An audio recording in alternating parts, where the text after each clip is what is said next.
И последний 24 месяц, то есть перед двухлетием, вес был 13 800 и рост 93 сантиметра. В этот месяц она прям после дня рождения заболела. И за неделю она потеряла у нас 1 килограмм, который восстановился, наверное, в течение там еще месяца потом. И до сих пор она весит у нас где-то 13 500. Сама первый раз ходила на горшок. Это было большое достижение. Она просто сама села, правда, в трусиках, но ничего страшного. И после этого я начала иногда подлавливать ее. В общем, я стала присаживать ее почаще, прям систематически, и как-то более-менее у нас появилась дружба с горшочком. До сих пор она как бы еще не просится, но тем не менее ходит, если я ее сажаю. Со всеми здоровалась и прощалась, и просила и благодарила. То есть мы ее учили вежливости с самого начала. Она обязательно приходит куда-нибудь в магазин и говорит «Дасти», то есть «Здрасте», а Даня, до свидания, или привет, пока, и просит спасибо, пожалуйста, дайоя, то есть на здоровье. Всему этому она уже у нас обучилась. Стала повторять делать зарядку за мной или за мужем, это очень смешно. Она говорит, я приседаю, я делаю зарядку. Очень смешно, она даже пыталась отжиматься. Любит похвалу и даже немножечко хвастается. Ну, в принципе, этому возрасту это свойственно. Себялюбие,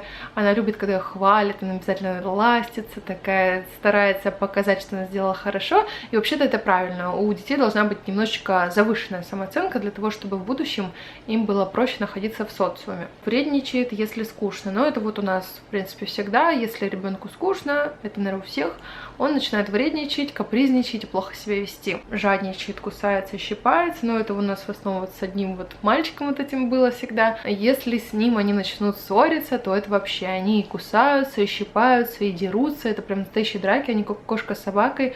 Мы вообще в шоке были всегда с его мамой, потому что дети с 4 месяцев вместе находятся, общаются, можно так сказать, мы гуляем постоянно вместе, и вот в 2 года, пожалуйста, такие вот драки. Стала играть в игрушки вроде ролевых игр, то есть она берет какие-то фигурки, выбирает, у нее там и дружба, и она их и наказывает, и там кто-то у нее кого-то любит, и у нее там и родители, и дети, и там и воспитание какое-то, в общем, все, что она в своей жизни набралась, чего она научилась, все она повторяет на игрушках. Начала она смотреть у нас планшет, мы начали ей давать, разрешать смотреть мультики и просто давать ей в руки. Она начала клацать, естественно, смотреть всяких деток. В то время, кстати, я открыла ей и свой канал для того, чтобы тоже показывать, как мы играем с ней, тоже какие-то такие подобные видео снимать. В общем, детки это любят, деткам это нравится.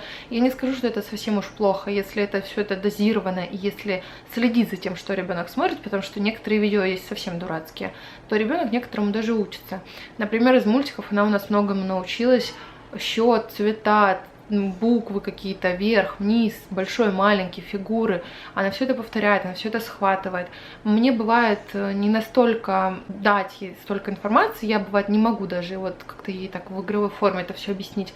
На занятия мы перестали ходить, и как бы брать ей эти знания больше особо-то и неоткуда. А учить ее за партой это тоже еще очень глупо в таком возрасте. А вот из мультиков она это все берет. Сейчас мультики очень хорошие делают, и я скажу, есть ряд мультиков, которые я сама люблю, вместе с ней даже бывает подсматриваю, очень красивые, нежные, светлые, вот прям отличные. И она вот научилась играть по мультикам. Допустим, после Лунтика она делала какой-то предмет на голову, одевала, например, там шляпку какую-нибудь, говорила, я Люка о Люне, то есть я Лунтик на Луне. Вот мы еще смеялись с ней. Ну, в общем, такие вот фантазии у ребенка начала развиваться, она стала играть. Все цвета она в это время у меня уже знала и повторяла. До 3 она уже умела считать сама, то есть 1, 2, 3. До 10 она просто повторяла, но так, в принципе, и в данный момент у нее бывают цифры в разброс, она называет, но такой систематический счет она еще не знает. Но я думаю, это еще и не надо, в принципе. И начала она любить, чтобы ее щекотали, и она у моей мамы всегда просила козу, говорит, козу мне делай. И она ее щекотала, идет коза рогатая, а мужа просила коть, то есть щекотать. Продолжала она придумывать какие-то фразы говорить, например, мы Саса па, то есть мы с Сашей упали, или папа помоги, то есть папа помоги, зют Полина, то есть она в то время называла меня не Полина, а Полина, зют Полина, Я долго думала, что значит зют. Это значит зовут. Я же спрашивала, как маму зовут. Она говорит, зют Полина. Мило и по-детски. Список слов тоже вставлю, но это не все слова. В общем, она набирала лексикон. Я в какой-то момент уже даже перестала записывать, потому что слов стало так много. И она все повторяет, она какие-то слова совершенствует. То есть в данный момент она может какие-то слова те же самые говорить, но уже более четко, более так по-взрослому, понятно. Если там раньше был... Раньше там коверкано было, а сейчас уже полноценное слово. Всем пока!